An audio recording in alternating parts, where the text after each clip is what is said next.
Hello, welcome to another tonalist landscape oil painting demonstration. This is your painter in residence, M. Francis McCarthy. You can call me Mike if you like. What are we painting today? Well, it's a tree. It's kind of a coastal scene. It's a mini 4x6. I painted this, I don't know, 2 or 3 months back. I have my reservations about it, but I'm warming up to it. I'll tell you why. You probably know this feeling too. It's like I had a really lovely lady who runs a gallery and has some of my work, and she stopped in and picked up some things, and she liked this one. She wanted to take it, and so I'm like, oh, okay. uh, I painted this scene before, so one of the things I was trying here was like cutting off the top of the tree. Actually, I really like the overall design here that I came up with, but it's a little 4x6, and what's kind of good about those is painting small in general. You can like a couple hours, like you can find this in the members area. I think it's, I don't know. Sorry, I just got a message popping up on my.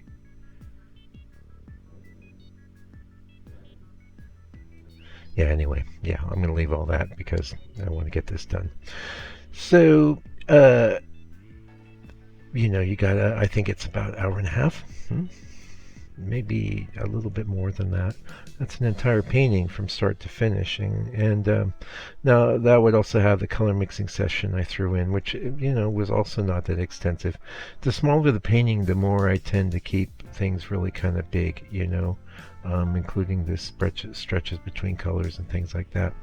Miniatures are fun, and this is a scene actually I really like, say, 8 by 12 inches. That to me is a perfect, even I'd like the 7 by 14, the 8 by 14 size. I just accidentally got some boards cut to 7 by 12, which is going to be cool. Just prime those today. These different sizes and proportions, they have really a dramatic effect on the work, and it's easy to overlook that, but it's one of the first things that I think you ought to really think about. It's like, a lot of times if I come into the studio and I know I want to paint, I don't know exactly what I'm going to paint. Sometimes I have an idea as I'm driving in. But one of the first things I'll do is I go, oh, okay, maybe a little one. I've only got an hour and a half, and I want to just have it completely done. I don't want to, or maybe I'm thinking, oh, I want to get really big and do something that's a real statement. I've done that too with some of these like coastal scenes that I've done, that are more like the heads and things with the waves and whatnot. That's all good. It's all good, but it all starts with grabbing a board. What boards are prepped and ready to go? And so I'm going to pass this tip on to people here at my channel, and thank you for coming and listening and checking out the painting. Have boards ready. Now, some people, it's been a while since anyone asked me, but what I do is I have a ply guy here in my town, and I order in a sheet of good quality hardboard. And that's the untempered. You don't really want the tempered because that's been impregnated with oil, which I've actually heard that can work, but there's plenty of sources that say don't do it. So I think better not to. A beautiful surface hardboard. It's really smooth. Has a subtle little kind of lump to it, but it's not distracting. And but I give him a cut list, and he has this big flat saws with the blades sticking up. They're pretty scary to me, but they cut the boards down. I come and pick up a big stack of boards. So for not tons of money, like definitely around what you would pay, say you want to get a 2024 linen canvas all stretched on a really high quality stretcher bar and ready to go. I think that's US 100 something. Correct me if I'm wrong, I don't buy them. But it's expensive, where probably for around 150 US you could get that board cut down. You have a lot of boards, you could do a lot of paintings. Even larger boards are going to be cheaper. You want to prime them. You got to prime them.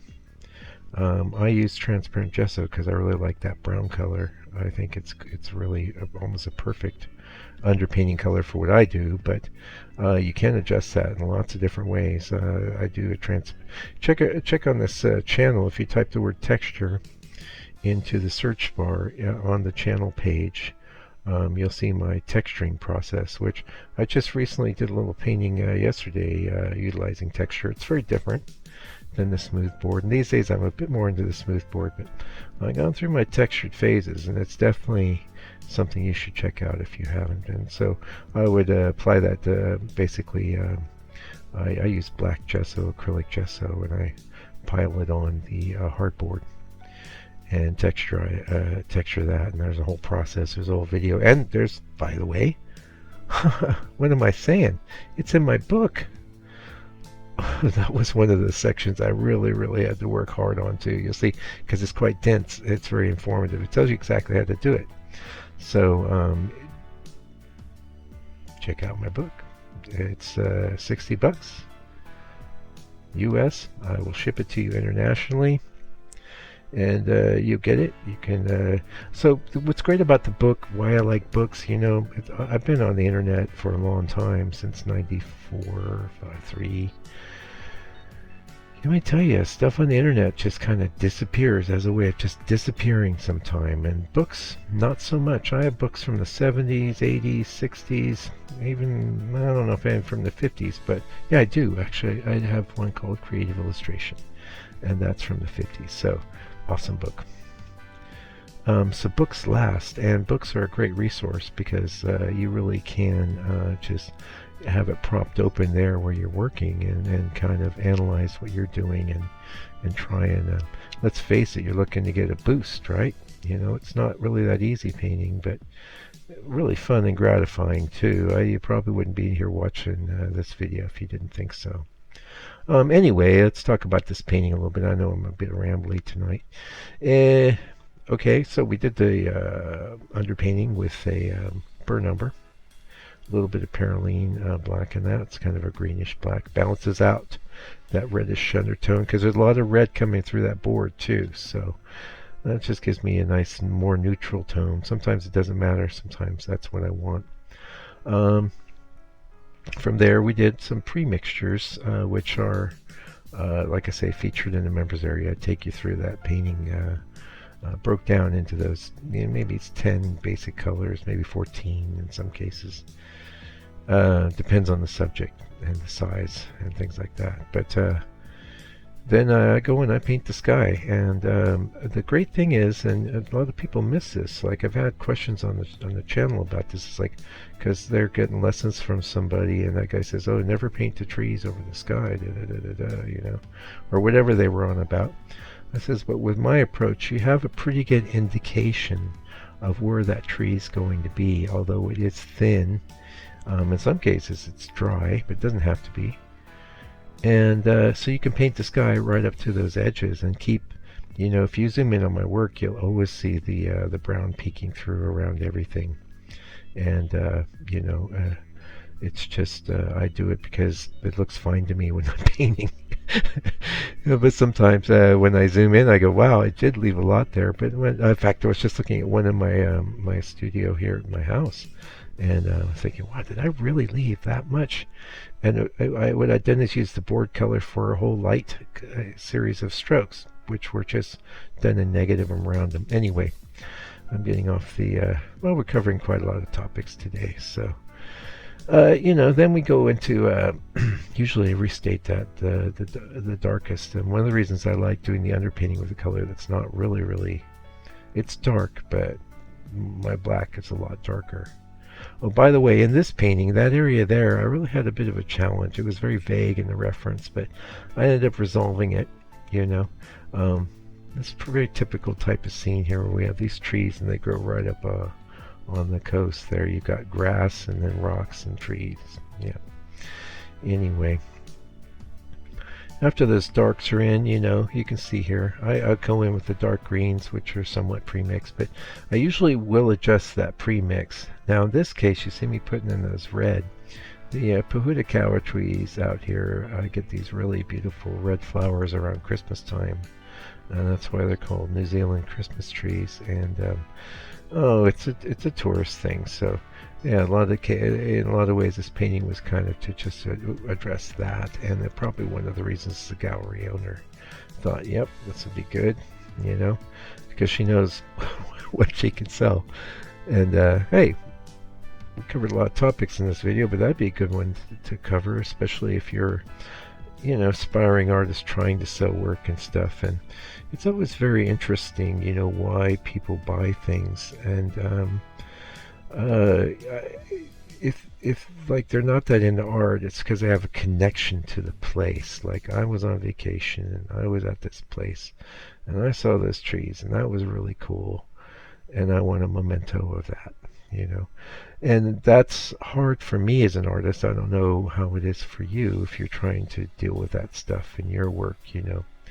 But like as a painter, when I'm looking at the work of another artist, I'm really looking at the painting, and the whole scene and going, wow, this is great, or wow, or well, he did this well or that well, but this maybe is falling a little short, or so I'm looking at it from a technical point of view, but also just from a feeling point of view. Like if I was well, yes, it's very hypothetical because I am an artist, but let's just say I wasn't an artist. I was just a guy with some money that wanted to buy art.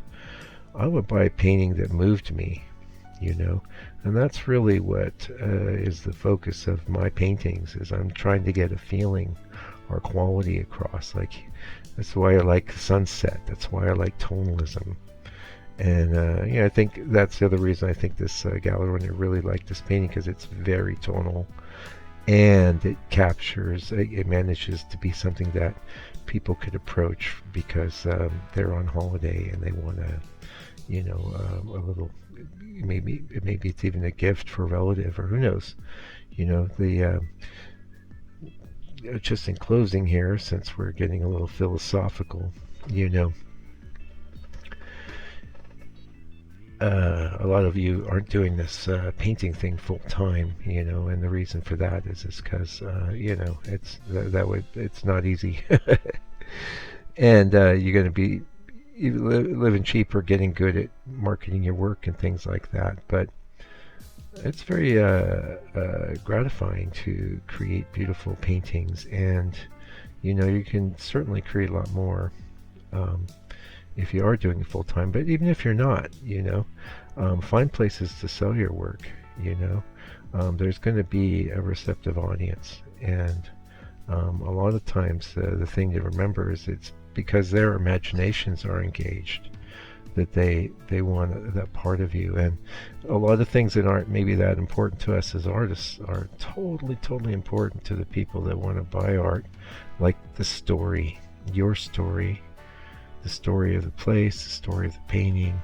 In some cases, people want to know a lot about how it was technically pulled off. And I think that's one place these videos are cool. A lot of times when I sell paintings, I send the person, if I was a direct seller, I'll send them a link.